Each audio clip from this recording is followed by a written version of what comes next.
श्री गरुड़ पुराण अध्याय 2। इस अध्याय में यम मार्ग की यातनाओं का वर्णन, वेतरंगी नदी का स्वरूप, यम मार्ग के 16 पुरों में क्रमशः गमन तथा वह पुत्रादिकों द्वारा दिए गए पिंडदान को ग्रहण करना। गरुड़ जी ने कहा, हे केशव, यमलोक का मार्ग किस प्रकार दुखदायी होता है? पापी लोग वहाँ किस प्रकार जाते हैं, वह मुझे बताइए। श्री भगवान बोले, हे गरुड़, महान दुख प्रदान करने वाले यम मार्ग के विषय में मैं तुमसे कहता हूँ। मेरे भक्त होने पर भी तुम उसे सुनकर काँप उठोगे। यम मार्ग में वृक्ष की छाया नहीं है जहाँ प्राणी विश्राम कर सके। उस यम मार्ग में अन्न आदि भी नहीं है जिससे कि वह अपने प्राणों की रक्षा कर सके। हे खग, वहाँ कहीं जल भी नहीं दिखता जिससे अत्यंत तृषातुर वह जीव पी सके। वह प्रलय काल की भांति 12 सूर्य तपते रहते हैं। उस मार्ग में जाता हुआ पापी कभी बर्फीली हवा से पीड़ित होता है तथा कभी कांटे चुभते हैं और कभी महाविषधर सर्पों के द्वारा डसा जाता है। वह पापी कहीं सिंहों, व्याघ्रों और भयंकर कुत्तों द्वारा खाया जाता है, कहीं बिच्छुओं द्वारा डसा जाता है और कहीं उसे आग से जलाया जाता है। तब कहीं अति भयंकर महान अशीपत्र वन नामक नरक में वह पहुँचता है, जो 2000 योजन विस्तार वाला कहा गया है। वह वन कौओं, उल्लुओं, बटों, पक्षी विशेषों, गीधों, सारंगों तथा डांसों से व्याप्त है। उसमें चारों ओर दावाग्नि व्याप्त है।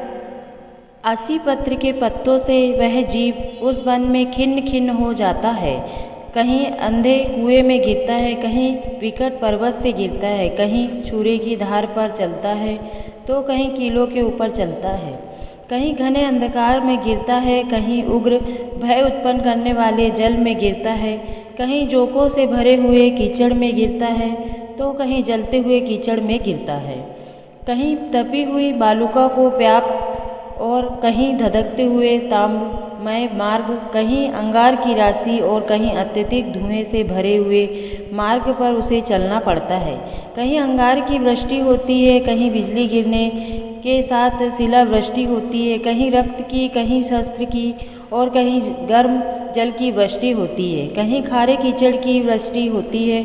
मार्ग में कहीं गहरी खाई है, कहीं पर्वत शिखरों की चढ़ाई है, कहीं कंदराओं में प्रवेश करना पड़ता है। वह मार्ग में कहीं घना अंधकार है तो कहीं दुख से चढ़ी जाने योग्य शिलाएं हैं, कहीं मावाद, रक्त तथा विष्ठा से भरे हुए तालाब है।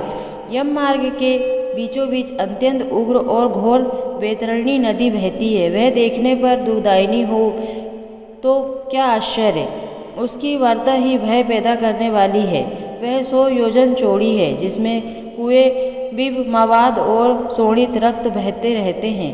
हड्डियों के समूह से तट बने हैं, अर्थात उसके तट पर हड्डियों का ढेर लगा रहता है। मांस और रक्त के कीचड़ वाली वह नदी दुख से पार की जाने वाली है, अतः गहरी और पापियों द्वारा दुख पूर्वक पार की जाने वाली यह नदी केश रूपी शेवार से भरी होने के कारण दुर्गम है। वह विशालकाय ग्रहों, घड़ियालों से व्याप्त है और सैकड़ों प्रकार के घोर पक्षियों से आवृत है। हे गरुड़, आए हुए पापी को देखकर वह नदी ज्वाला और धूम से भयंकर पहाड़ में रखे व्रत की भांति खोलने लगती है। वह नदी सुई के समान मुख वाले भयानक कीड़ों से चारों ओर व्याप्त है। वज्र के समान चोंच वाले बड़े बड़े गीध और कौओं से घिरी हुई है। वह नदी शिशु, मार, मगर, जोक, मछली, कछुए तथा अन्य मांस भक्षी जलचर जीवों से भरी पड़ी है। उसके प्रभाव में गिरे हुए बहुत से पापी रोते चिल्लाते हैं और हे भाई, हाँ पुत्र, हाँ तात, इस प्रकार कहते हुए बार बार विलाप करते हैं। भूख और प्यास के व्याकुल होकर पापी जीव रक्त का पान करते हैं। वह नदी झागपूर्ण रक्त के प्रवाह से व्याप्त महाघोर अत्यंत गर्जना करने वाली, देखने में दुख पैदा करने वाली तथा भयावह है। उसके दर्शन मात्र से पापी चेतना शून्य हो जाते हैं। बहुत से बिच्छू तथा काले सर्पों से व्याप्त उस नदी के बीच में गिरे हुए पापियों की रक्षा करने वाला कोई नहीं है। इसके सैकड़ों हजारों भंवरों में पड़कर पापी तालाब में चले जाते हैं, क्षण भर पाताल में रहते हैं और एक क्षण में ही ऊपर चले आते हैं। हे खग, वह नदी पापियों के गिरने के लिए ही बनाई गई है, उसका पार नहीं दिखाता। वह अत्यंत दुख पूर्वक तरने योग्य तथा बहुत दुख देने वाली है। इस प्रकार बहुत प्रकार के क्लेशों से व्याप्त अत्यंत दुखप्रद यम मार्ग में रोते चिल्लाते हुए दुखी पापी जाते हैं। कुछ पापी पास से बंधे होते हैं और कुछ अंकुश में फंसाकर खींचे जाते हैं और कुछ शस्त्र के अग्रभाग से पीठ में छेदे हुए ले जाए जाते हैं। कुछ नाक के अग्रभाग में लगे हुए पास से और कुछ कान में लगे हुए पास से खींचे जाते हैं। कुछ काल पास से खींचे जाते हैं और कुछ कोह से खींचे जाते हैं।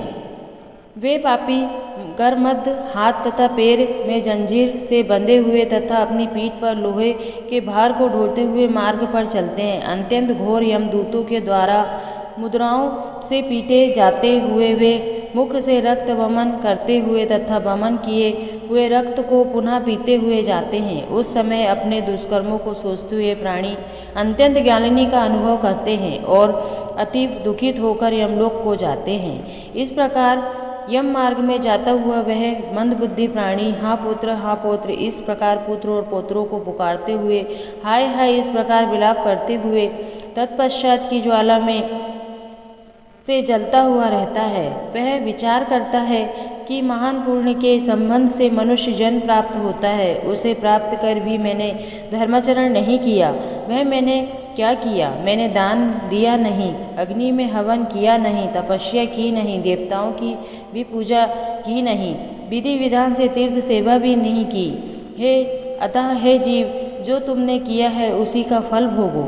हे देही, तुमने ब्राह्मणों की पूजा की नहीं, देव नदी गंगा का सहारा लिया नहीं, सत्पुरुषों की सेवा की नहीं, कभी भी दूसरों का उपकार किया नहीं। इसलिए हे जीव, जो तुमने किया है वह उसी का फल भोगो। मनुष्यों और पशु पक्षियों के लिए जलहीन प्रदेश में जलाशय का निर्माण किया नहीं, गो और ब्राह्मणों की आजीविका के लिए थोड़ा भी प्रयास किया नहीं। इसलिए हे देही, तुमने जो किया है उसी से अपना निर्वाह करो।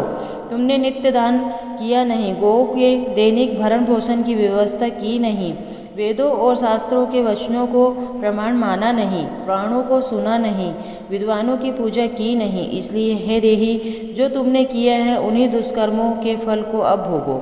नारी जीव की पश्चाताप करते हुए कहता है, मैंने पति की हितकर आज्ञा का पालन किया नहीं, पतिव्रत धर्म का पालन किया नहीं और गुरुजनों और गौरवोचित सम्मान कभी दिया नहीं।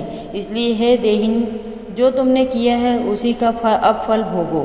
धर्म की बुद्धि से एकमात्र पति की सेवा की नहीं और पति की मृत्यु हो जाने पर वही प्रवेश करके उनका अनुगमन किया नहीं, वैधव्य प्राप्त करके त्यागमय जीवन व्यतीत किया नहीं। इसलिए हे देही, जैसा किया है उसका फल अब भोगो।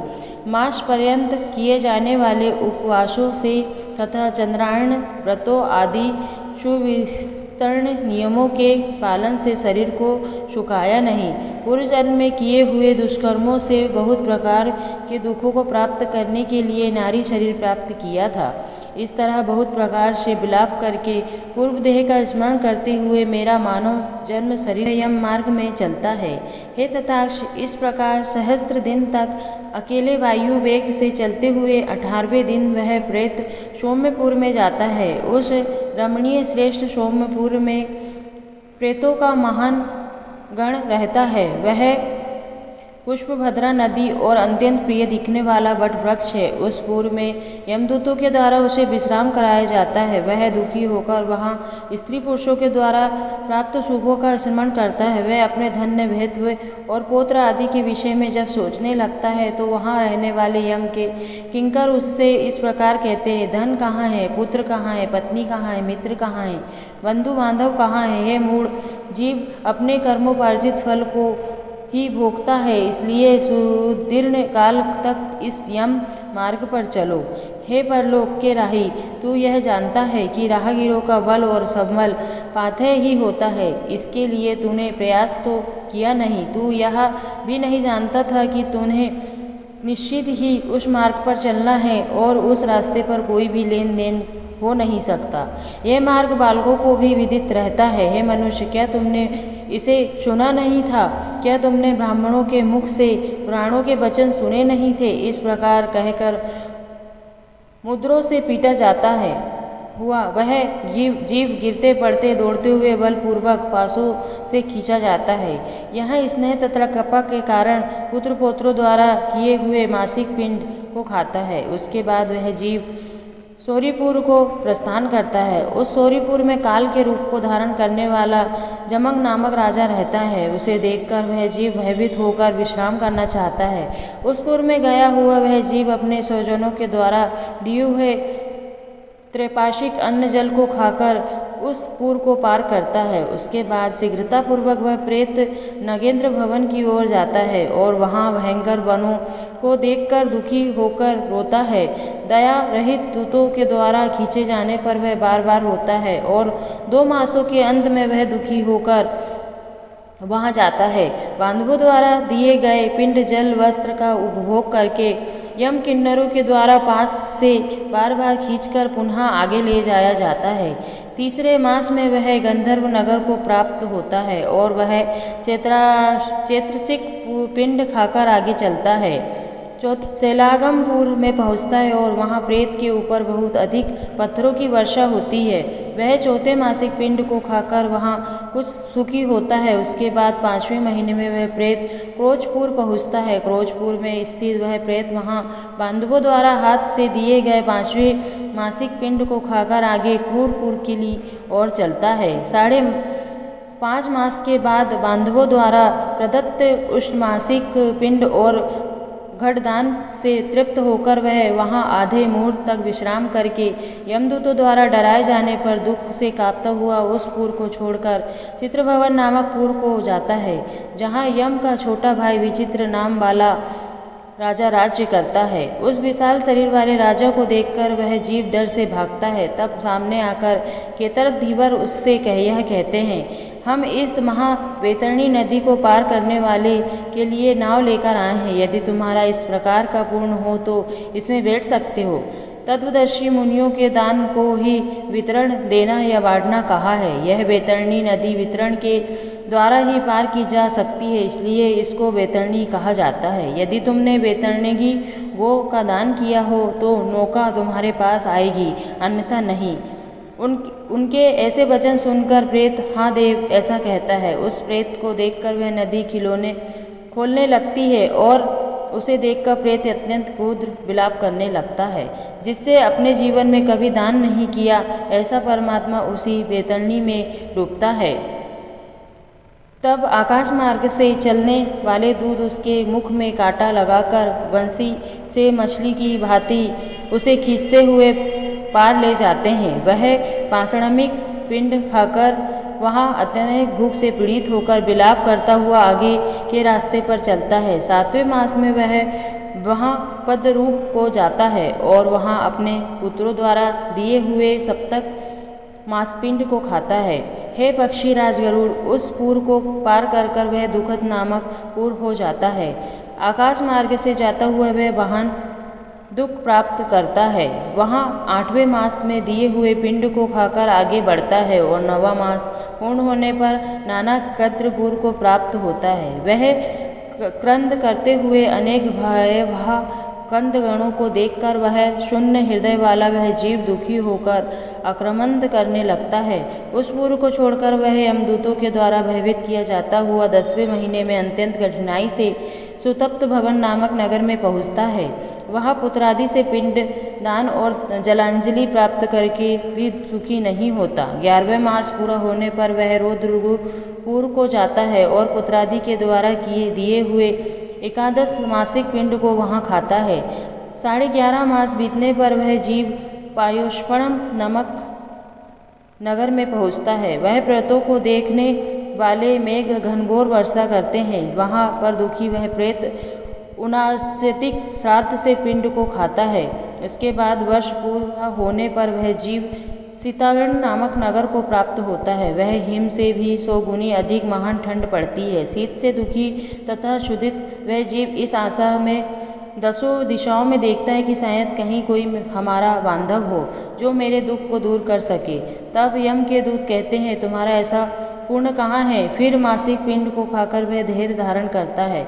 उसके बाद वर्ष के अंत में यमपुर के निकट पहुँचने पर वह प्रेत बहु भीतिपुर में जाकर हाथ भर माप के अपने शरीर को छोड़ देता है। हे पक्षी, पुनः कर्म भोग के लिए अनुष्ट मात्र से वायु स्वरूप यातना देह को प्राप्त करके वह यमदूतों के साथ जाता है। हे कश्यप पातज, जिन्होंने औधर वैदेहिक मणकालिक दान नहीं दिए हैं, वे यमदूतों के द्वारा दंडबंधों से बंधे हुए अत्यंत कष्ट से यमपुर को जाते हैं। हे आकाशगामी, धर्मराजपुर में 4 द्वार है, उसमें से दक्षिण द्वार के मार्ग का तुमसे वर्णन कर दिया। इस महान भयंकर मार्ग में भूख प्यास और श्रम से दुखी जीव जिस प्रकार जाते हैं वह सब मैंने बतला दिया। अब और क्या सुनना चाहते हो? इस प्रकार गरुड़ पुराण के अत्यंत चारों द्वार में यम मार्ग निरूपण नामक दूसरा अध्याय पूर्ण हुआ।